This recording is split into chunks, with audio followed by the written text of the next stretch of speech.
দাঁড়াও,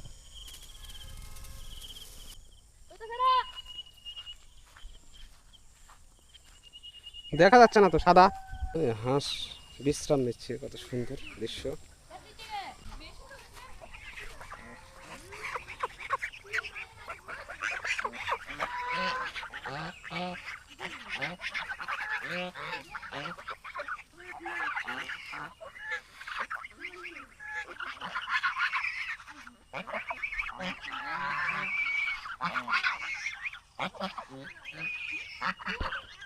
আজ দ্বিতীয় দিন গ্রামে।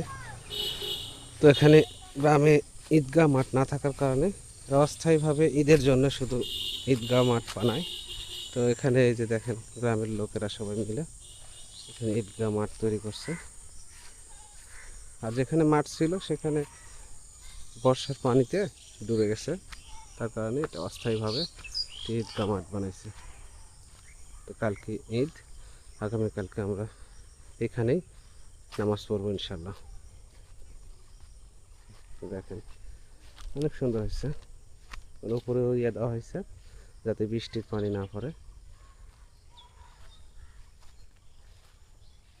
সুন্দর পরিবেশে এখানে ঈদগাহ মাঠটা তৈরি করা হয়েছে। তো সবাইকে অগ্রিম ঈদ মোবারক। আজকের ব্লগটা এখানে শুরু করছি। সকলকে অগ্রিম ঈদ মোবারক দিয়ে। তো ভিডিওটুকু দেখবেন এবং পাশে থাকবেন। তো যাই হোক, শুরু করা যাক। এটা আমাদের সুইচ গেট, যেখান দিয়ে নদীর পানি নিয়ন্ত্রণ করা হয়, কিন্তু সুইচ গেটের নিচ দিয়ে মনে হয় ড্যামেজ হয়ে গেছে, যার কারণে পানি আসতেছে। দেখেন এই পাশে নদী, এখানকার পানির ডিস্টেন্স আর এই পাশের ডিস্টেন্স প্রায় 5 ফিট। যদি এই পাশে মাঠটা ভেঙে যায় তাহলে মাঠ প্রায় ডুবে যাবে। তাতে এই যে বাদাম, ভুট্টা, এগুলো অনেক ক্ষতিগ্রস্ত। কোনো কারণে নিচের মাটিটা ড্যামেজ হয়ে যাওয়ার কারণে নিচ দিয়ে পানি ঢুকতেছে। এটা হয়তো কয়েকদিন চলতে থাকলে ভেঙে যাওয়ার সম্ভাবনা আছে। পানি কোথা থেকে আসতেছে? এই ভিতর থেকে না ওই নিচ দিয়ে? এটার ভিতর থেকে ভেঙে গেছে নাকি নিচ দিয়ে? তো বন্ধ করলেও বন্ধ হচ্ছে না। হ্যাঁ, মাছ আছে? ধরো, ধরছো? দু একটা ধরছো?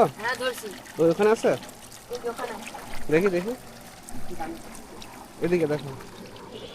হাত দিয়ে ধরছো? হ্যাঁ, হাত দিয়ে। ও ভালো তো, ট্যাংরা মাছ এই পড়ে যাবে। বাহ, অনেক সুন্দর ট্যাংরা মাছ। তোর নাম কি? আমার নাম আলী হোসেন। আলী হোসেন, কোথায় বাসা? এখানে। এখানে? তো তোমরা তিনজনে ধরছো কটা? না, উনি একাই ধরছি। আর এগুলা তার? এগুলা মাছ পাই নাই, এমনি রাখছে? হ্যাঁ। তাহলে তো আস্তে আস্তে ভেঙে যাচ্ছে তো। হ্যাঁ। তাহলে এটা ভেঙে গেলে তো মাঠ ডুবে যাবে তো। হ্যাঁ, ধরো মাছ ধরো। ভাসে যাবা তুমি? তুই ছোট তাই না? আমাদের গ্রামে বেশ কয়েকটি চায়ের স্টল আছে এবং প্রত্যেকটি চায়ের স্টলের পিছনে একটি করে ক্যারাম বোর্ড বসানো আছে, যেখানে সবাই খেলাধুলা করে। অনেক ইয়াং পোলাপান এবং বয়স্করাও খেলাধুলা করে এবং সাথে অনেক দর্শকরাও থাকে, তারাও এনজয় করে। এখানে চা খায় এবং এখানে প্রায় 10টা 11টা পর্যন্ত খেলাধুলা চলে। আর এখন ঈদের সময় অনেকেই ঢাকা থেকে আসছে, তারাও খেলতেছে, বেশ মজা হচ্ছে। তা আমিও এখানে অংশগ্রহণ করলাম এবং এদের সাথে একটু খেলার চেষ্টা করলাম, ভালোই লাগলো, বেশ মজা লাগছে। খোলামেলা পরিবেশ, গ্রাম্য পরিবেশে চায়ের স্টলে চা খাওয়া এবং পেঁয়াজু খাওয়া, এসব ছোটোখাটো কিছু স্ন্যাক্স আছে যেগুলো খাইতে বেশ ভালো লাগে এবং সাথে ক্যারাম বোর্ডটা এনজয় করলাম।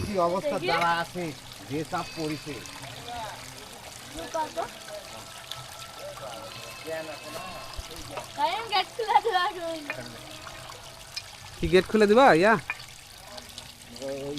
পুরোটা জায়গা দিবা নাকি না অল্প?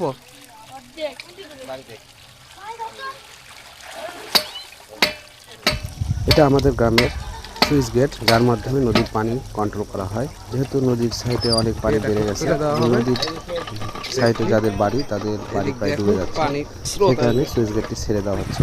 জ্যাম হয়ে গেছে নাকি? এখানে গ্রামের লোক এই দেখো, এই যে কত ট্যাংরা বের হচ্ছে, দেখছো? এই যে দেখো, এই যে ভিতরে সব আটকা পড়ে গেছিল মনে হয়। না না, আমার ধরা হবে না।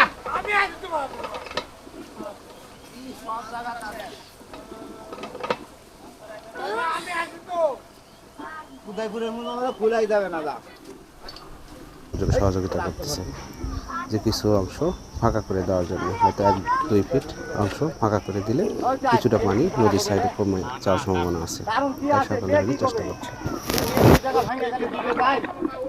এখন পানি বের হচ্ছে, ময়লার ভিতরে যেগুলো আটকা পড়েছিল সেগুলো বের হচ্ছে।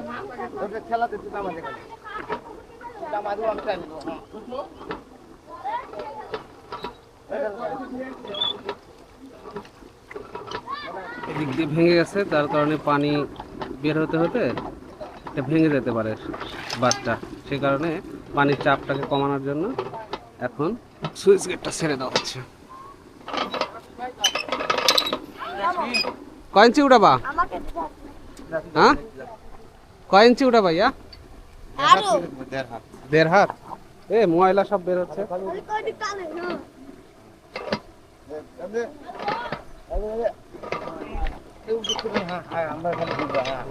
ভিতরে সব আটকা পড়ে থাকা ময়লাগুলো বের হচ্ছে, একটু পরে এটা ক্লিয়ার হয়ে যাবে।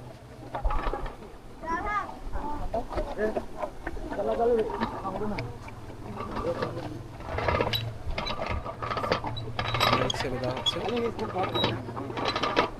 আর ভিতর থেকে যত ময়লা পানি টানি আছে সব বের হচ্ছে। এই যে ময়লা একদম ভিতরে জমা ছিল, সেগুলো জমানো ইয়াগুলো বের হয়ে গেছে।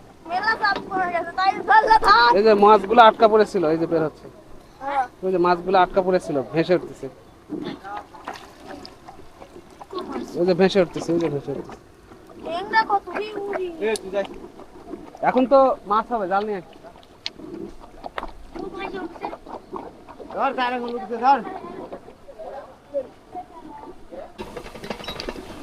ভিতরে আটকা পড়ে থাকা যত ময়লা সব বের হয়ে যাচ্ছে, আর আস্তে আস্তে এখন মাঠের দিকে পানি বাড়তে থাকবে।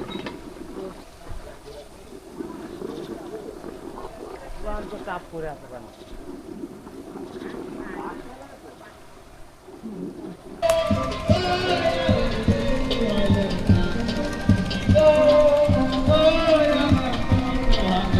এটা উত্তরবঙ্গের বিখ্যাত আত্রাই নদী।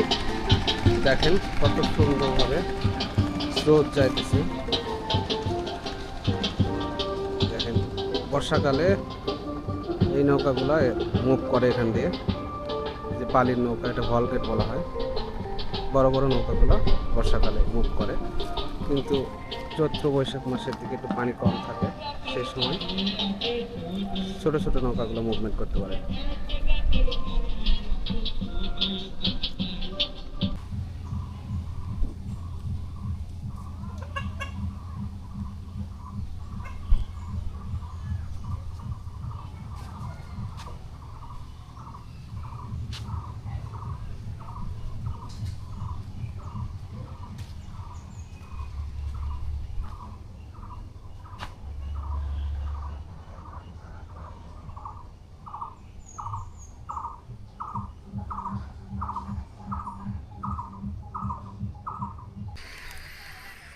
গ্রামে যারা থাকেন তারা মাঝে মাঝে এই ধরনের মেঘ দেখতে পাবেন। ঝড়ের আগে পূর্বাভাস এরকম পশ্চিম দিকটা এরকম কালার হয়ে যায়।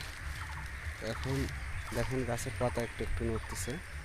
যখনই পাতাটা নড়া বন্ধ হয়ে যাবে, অর্থাৎ বাতাসটা বন্ধ হয়ে যাবে, তার প্রায় 1 মিনিটের মধ্যে জোরে ঝড় চলে আসবে। তো দেখেন আকাশের অবস্থাটা এখন কেমন দেখা যাচ্ছে।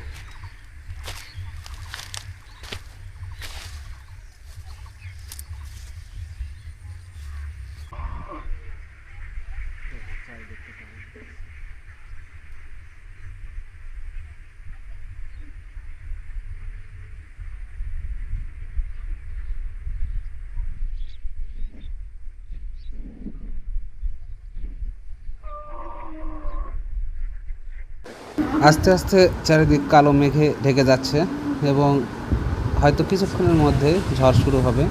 এখন দেখেন অনেকটা রাতের মতো হয়ে গেছে, সূর্যের আলোর চিহ্ন মাত্র নাই এবং চারিদিকে অন্ধকার এবং মেঘের ছুটাছুটি চারিদিকে। এই অবস্থায় আমি মাঠের মধ্যে আপনাদের জন্য ভিডিও ধারণ করতেছি।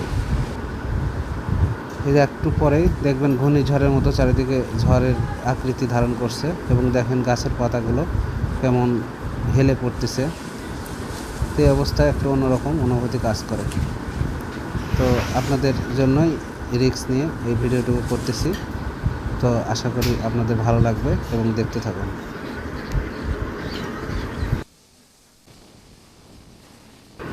তাল গাছের পাতাগুলোর দিকে তাকালেই বুঝতে পারবেন যে কত স্পিডে ঝড় হচ্ছে।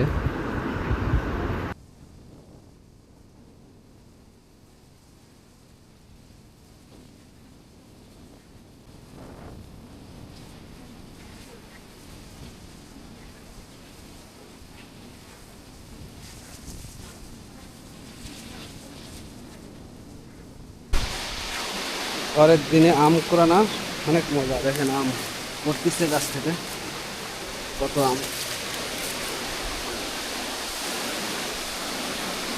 এই যে গাছ থেকে পড়তেছে।